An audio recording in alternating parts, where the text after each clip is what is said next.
माझ्या एका मैत्रिणीनी मला आमरस खायला बोलवलं होतं. आमरस खाऊन आल्यावर बायको जवळ बसलो. काय हो, कसं होता मग तुमच्या मैत्रिणीकडचा पाहुणचार? अगं मैत्रिणीचा पाहुणचार तू तर विचारूच नको. अगं मी तिच्या घरी गेलो, असं मस्त घर आहे पाय तिचं. हा, आणि तिनं ना आमच्यासाठी आमरस बी केला होता आणि परत ना 3-3 वाट्या भाजी बी केली होती. आम्ही जेवायला बसल्यावर तिने एका वाटीत मस्त पैकी आमरस दिला, 3 वाट्या भाजी बी दिली. मग मी तिला विचारलं काय ग, म्हणलं आमरस असल्यावर 3-3 वाट्या भाजी कशाला केली? माझी बायको तर करत नाही म्हणलं आमरस असल्यावर 3-3 भाज्या. तर ती म्हणली तुझी बायको आळशी आहे म्हणून 3 वाट्या भाजी करत नाही. मी आळशी? अहो तिला माहित होतं ना, तीन जर 3-3 वाट्या भाज्या नसत्या केल्या ना तर तुम्ही तिच्या 3-3 वाट्या आमरसच वर आपले असते. म्हणून तिने 3-3 भाज्या केल्या. चिकट मेली.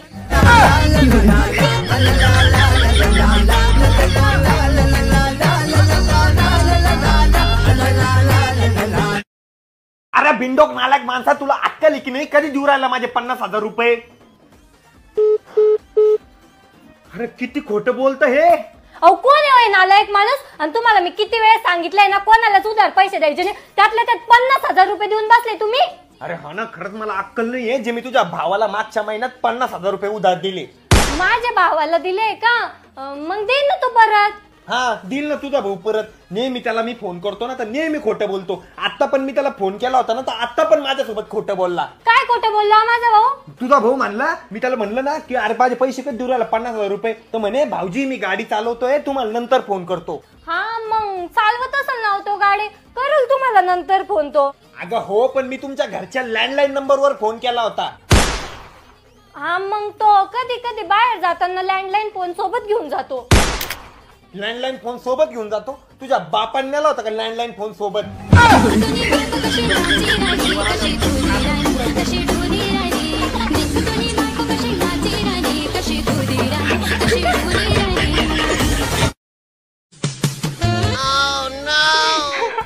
काय हो, तुम्ही हे घर काय बघून खरेदी केलं? चल तूच सांग. लोकेशन? छे पडोसन. आता असा बुकीट टेंगुळ आणते ना. एकदम बेचव भाजी, एकदम बेचव. डायरेक्ट मला बिलकुल पटलं नाही आज. आरोही तू इकडे. आरोही काय हो? काय पांचट भाजी होती आजची. तू काय आता स्वयंपाक कसा बनवायची ते पण विसरली का?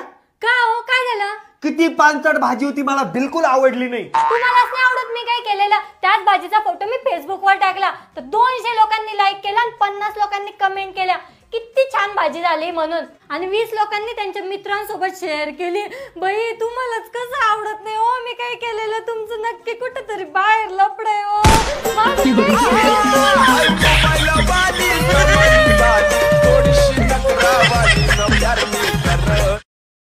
चिंकी तू येते उद्या? अगं ये ना, तुझंच घर समज. अगं तुझ्या भाऊजींना काय प्रॉब्लेम असेल? माझा नवरा लय साधा भोळा आहे, त्यांना काहीच प्रॉब्लेम नसेल. ये तू घरी ये. काय ग, ती तुझी मैत्रीण चिंकी येते काय उद्या आपल्याकडं? हो, माझी मैत्रीण आहे ना 2 दिवसासाठी आपल्या घरी राहायला येते. तर मला प्रॉमिस करा तुम्हाला 2 दिवस बाहेर झोपावं लागेल. अगं झोपल ना बाहेर, त्यात काय एवढं. पण तू पण प्रॉमिस कर की 3-4 दिवसानंतर माझी पण मैत्रीण येणार आहे, तर तेव्हा तू पण बाहेर झोपशील. गेल्या